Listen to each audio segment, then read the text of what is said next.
DP speaks நேயர்களுக்கு வணக்கம்.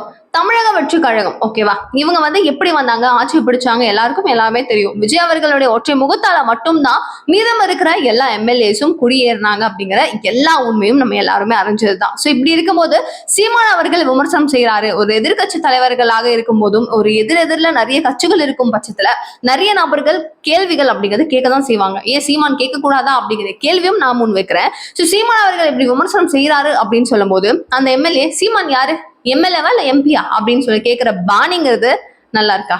நீங்களே சொல்லுங்க, நல்லா இருக்கா? அது முற்றிலும் தவறு. ஏன்னா இவர் 1000 விமர்சனங்கள் வைக்கலாம், ஆனாலும் மக்களுக்கான ஒரு குரலாக அங்க ஒரு பயங்கரமான ஒரு வாய்ஸ் கொடுக்குறாரு. அப்படிங்கும் போது என்ன ஏதுன்னு கேட்டுதானே ஆகணும். ஆனா இங்க இருக்கிற சில எம்எல்ஏஸ் அப்படிங்கிறதுனால தமிழக வெற்றி கழகத்தினுடைய தலைவராக இருக்கக்கூடிய விஜய் அவர்களுக்கு சில விமர்சனங்கள் வைக்கப்படுது அப்படிங்கிறதும் கொஞ்சம் கஷ்டமான ஒரு விஷயம் தான்.